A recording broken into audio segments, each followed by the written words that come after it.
On continue de parler de liberté et on parle de la liberté de parler. Voilà, on a dit que la liberté, c'était pas faire tout ce qu'on veut, mais c'est choisir Dieu. C'est la liberté de choisir Dieu ou le diable. Et on espère que vous ferez le bon choix. Mais maintenant, on parle de la liberté de communiquer sa foi. Et on en parle notamment concernant l'école, concernant les lieux publics. Vous savez qu'en France, à l'école, on a l'impression qu'on ne peut pas parler de Dieu, que Dieu est absent, que Dieu est le grand absent de l'école. Mais il faut rappeler aux enfants, aux jeunes, que dans l'école maternelle, l'école primaire, le collège, le lycée, on peut parler de Dieu dans la cour de l'école, on peut prier Dieu dans la cour de l'école. Peut-être que les recommandations qu'on peut donner à des enfants ou à des jeunes chrétiens, c'est de ne pas provoquer, de ne pas faire exprès de prier pour que les gens nous entendent, mais si un ami, un camarade, explique qu'il va mal et qu'on lui dit « est-ce que tu veux que je prie pour toi ?» et qu'on prie pour lui à haute voix, mais simplement, sans crier, eh bien on a le droit de le faire. Et même si quelqu'un nous surprend et dit « ah, il a prié dans la cour de l'école », ben, il avait le droit.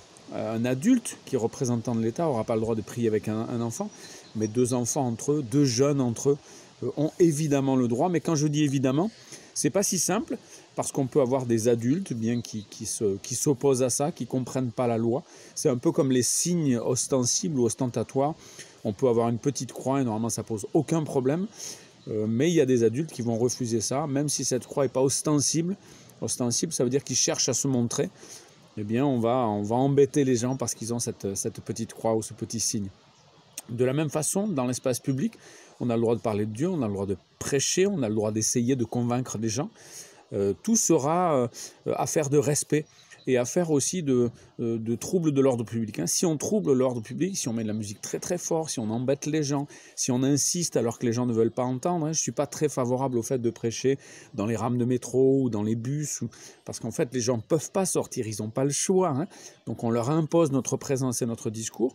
Du moment qu'on ne s'impose pas, du moment qu'on est respectueux, du moment qu'on laisse tranquille les gens qui ne veulent pas parler de ça, eh bien on a vraiment dans notre pays le droit de parler, le droit de convaincre, le droit de changer de religion. C'est la Déclaration universelle des droits de l'homme, c'est aussi les lois européennes et même les lois françaises nous permettent de dire et de vivre beaucoup de choses. Alors on pense à tous ceux pour qui c'est interdit. On veut prier pour les chrétiens et les chrétiennes qui sont dans des pays où c'est interdit de parler de Dieu, interdit même de se rassembler. On veut profiter de cette liberté, mais on est attentif aussi parce que beaucoup de gens sont très crispés. Je vais donner un exemple. C'est une prof un jour qui a dit, eh bien, Dieu n'existe pas, tout ça c'est des bêtises. Une jeune fille ensuite en a parlé à ses parents et s'est remontée. La prof s'est excusée, mais la jeune fille s'est fait gronder par sa prof principale. Et ça, je trouve que c'est de l'intimidation, c'est pas normal. Alors il y a la façon de dire à un professeur qu'on n'est pas d'accord, qu'il s'est trompé, la façon même de lui demander des excuses. En tant que chrétien, on doit être irréprochable, on doit être plein de douceur quand on fait une remarque à quelqu'un. Mais on ne doit pas laisser passer des petites choses comme ça. Voilà, on a le droit de parler de Dieu. Et si les gens parlent mal de Dieu, si les gens parlent contre Dieu, alors qu'en tant que représentants de l'État, ils n'ont pas le droit, eh bien on le leur fera remarquer aussi, parce que c'est la justice. Voilà, profitons de notre liberté et soyons pleins de douceur, de sagesse et d'audace.